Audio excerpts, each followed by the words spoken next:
Tatay Junel. Yan, kumusta ka naman? Okay naman po. Magandang hapon din, Kevin.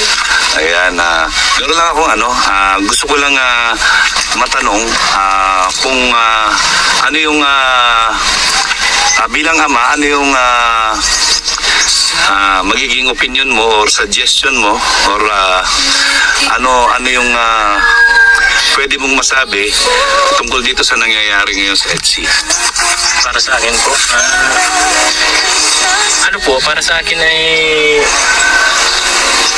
kasi po hindi ko naman si hawak kasi yung dalawa ay hindi doon sa nalalaman mo sa nangyayari ngayon, yan ano yung pwede mong masabi diyan o ano yung pwede mong mapayo kasi 'di ba alam naman natin na si Krista isang Kalinga Angels din na merong collab team, so para maiwasan kung ano yung hindi pagkakaintindihan, ano yung pwede mong maipayo?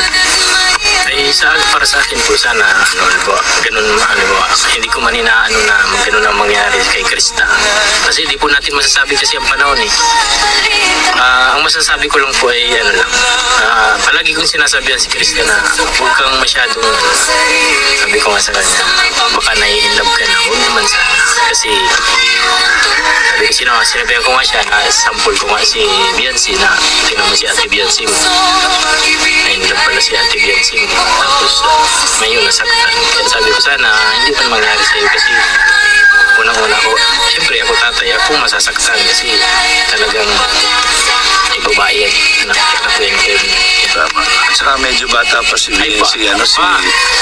Krista, di ba? So, ibig sabihin, siyempre sa araw-araw halos madalas silang magkasama. Siyempre, nandyan yung naging close sila.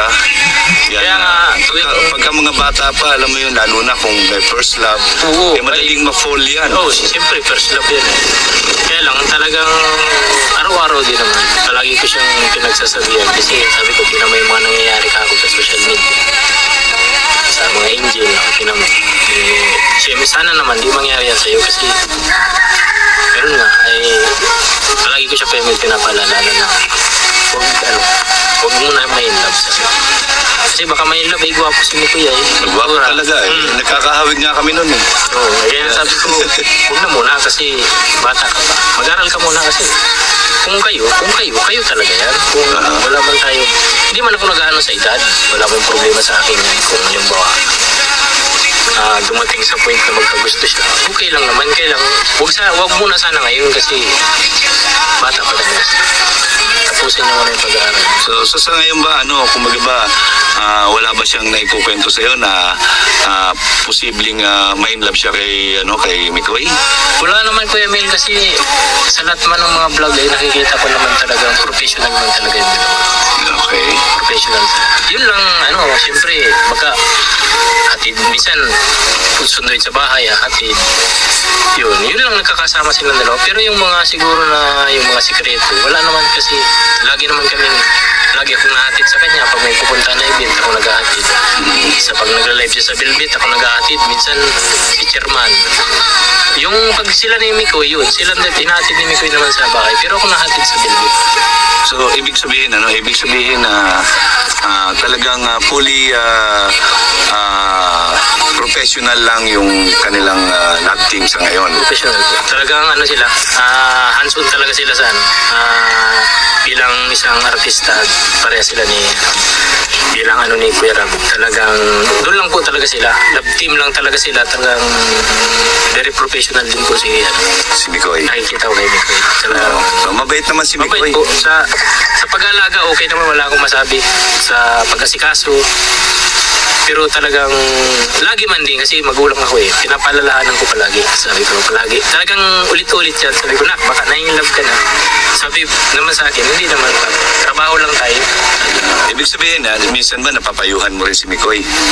Minsan naman hindi naman payo. Minsan bihira lang kasi kayo magkasama noon pag may vlog lang. Oo. Mabati lang, mamano.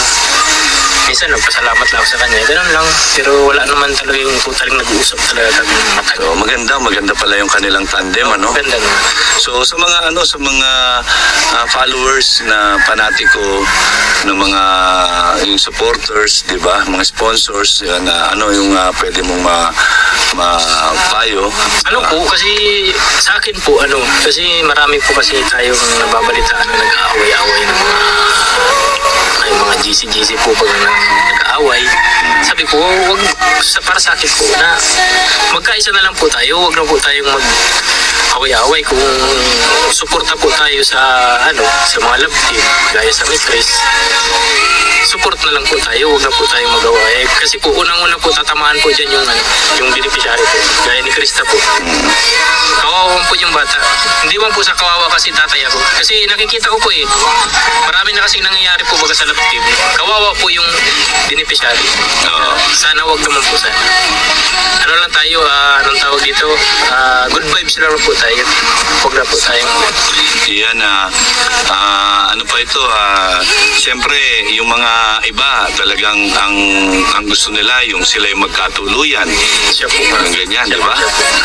Siyempre, ikaw bilang ama, wala namang problema sa'yo kasi kung ano yung gusto ng anak mo. Ayaw po. Diba? Todo suporta ko sa anak ko. Kaya lang po, siyempre po mga bata pa. Talagang nandun pa rin yung paggabay ng magulang na tapusin mo muna yung pag-aaral mo. Kasi darating ka dyan Tsaka higit pa dyan. Huwag mong madaliin kasi para sa kanya din naman yan. Hindi naman po para sa amin yan. Doon sa mga nag-aaway-aaway na yung di ba mayroong mga nagsasabi na forever na yan hanggang sila na hanggang dulo. Ayan, ano mo dyan? Ay ano lang po kayo, anong tawag dito? Sabi nga niya na stay put lang at antayin niyo po kasi talagang panahon lang makakapagsabi. Yan. Hindi po pwede natin pangunahan yung dalawa. Kumbaga ba, wag munang pitasin hanggang hindi pa hinog. Opo. Diba? Wag nating ikalburo. Opo, kasi pangit naman yung hinog sa pilit. Oo, diba? Maganda po yung talagang masasarapan ka talaga. Kasi kadalasan pagka hinog sa pilit ang nangyayari, ang outcome niyan negative. Negative po, maasim yan. Oo, Siyempre, diba? maasim.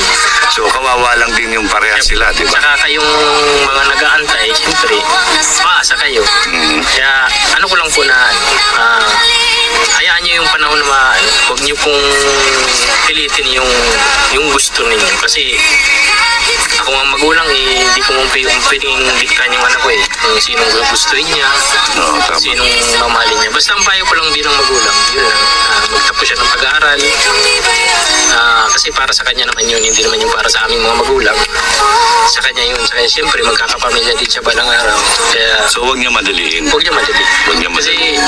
talagang dyan naman pupunta yan Oo. Kaya lang huwag na muna kasi bata pa talaga. So, kasi nakikita ko naman maganda naman ang trend ng ng Mikris sa ngayon. So, ako naman